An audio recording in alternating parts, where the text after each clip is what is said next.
Welcome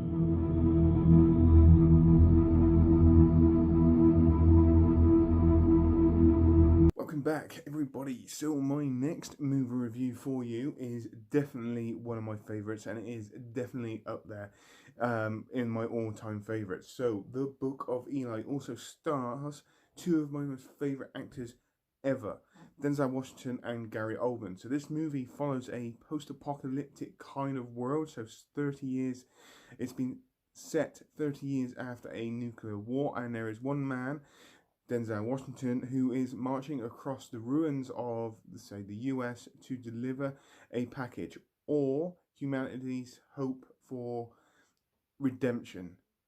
And also at the same time, I nearly gave something away then. Also at this time, we've got Gary Oldman, who plays the main villain in this, is also looking for this book. And in this movie, you get to see exactly how much power this book has.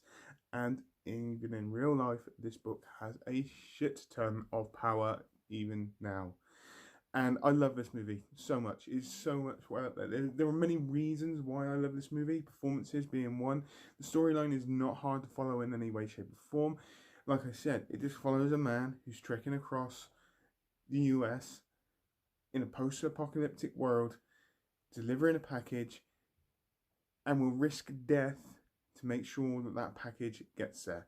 And to be fair, he does a damn good job of it in this movie. He is badass. He kind of reminds me of the character he played in Man on Fire, but it doesn't make the difference to me because the way he is in this movie is absolutely fantastic. The way he fights in this is awesome.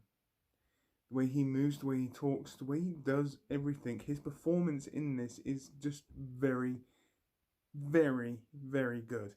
And when you get that huge, great big plot twist at the end, which I'm not going to mention just in case there is anybody that hasn't seen it, it is a what the fuck moment. That is what it was for me when I first saw this movie. I can honestly tell you that I did not see that coming in any way, shape, or form. His performance in this is fantastic. End of story. Gary Oldman being the main villain in this, once again, he plays an absolutely awesome villain anyway. He has been a villain in so many different movies, and this is why I love him as a character. Yes, he does play good roles, but I would say that his main forte is to play villains, and he does it really, really well. In this one, he is a kind of different villain compared to what you see in past movies, but yet he's still very statistical. He will stop at nothing to get this book, and it's absolutely brilliant. You know, those two's chemistry on screen is actually very, very good. I have to be honest with you. The way this movie was shot as well is also another great feature of this. It does have a certain color tone throughout the whole of this movie, and it works. It really sets a tone in this movie. You get to start to feel as like, actually, I'm actually watching this, as in like you get into that imagination of, okay, this is potentially how it would be after a nuclear war, and you just, the way they portray this through coloring of the shots and all that, you really, really get a sense. For me personally, you really get a sense of what it's like in that kind of world. But that being said, also with the musical score in here, it's not like overly dramatic. It's there, but when it is there, it works as well. It really, really does. It just adds to it, just a bit more. Adds to that kind of, not. Don't want to say creepy, but you can really get this feel that the world has basically tore itself apart since this war, and there is a lot of violence. There's a lot of death, and that music kind of adds to that tension. People are very unpredictable. You can't really trust anybody in this world in any way, shape, or form, and they really put this across in this movie very, very well. Like I said, the performances in this are absolutely first class. I love all the performances in this, mainly from the main two characters.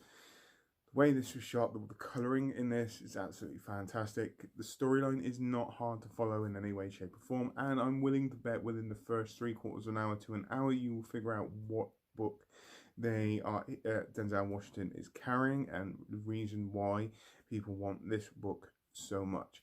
If you've seen this movie, you know exactly what it is. If you haven't seen it, you're in for a really good shock. Not so much for the book, but for the plot twist at the end. It's absolutely fantastic. Um, there was something else I was going to mention. There's so much I love about this movie. It's just, this movie should have done a lot better, to be honest with you, than what it did. You know, I've read up on the stats. It could have done a lot better. It's not a bad movie in any way, shape, or form. It is up there, well up there in my top 10, to be fair, probably top 20. It is there. Let me put it like that. That's how much I can sit down and enjoy this movie. There was something else that I was going to mention about this movie, which I completely forgotten because there's a lot going on in my head, but I'm going to try and think about it right now. That's it. I got it. Action sequences in this movie. I knew there was something. It's one of those movies where I think about it, and when I'm trying to review it, there's a lot going around in my head, and sometimes I forget to talk about stuff. So the action sequences in this are absolutely fantastic as well. They are not reliant on CGI, so that's a plus point for me. It's good old-fashioned stunt work, and I absolutely love it. Denzel Washington in this kicks ass as normal, and he does it in such a subtle way, which is the way of the Washington, and I absolutely love it. It's fucking fantastic the way he does everything in this. It's that simple. It's absolutely brilliant. If I was to rate this movie, I would definitely give this a very, very strong 10 out of 10. So on that note, please tell me what you think. Put it in the comments down below as normal. I hope you all have a great rest of the day, whatever you're doing. Please take care and goodbye.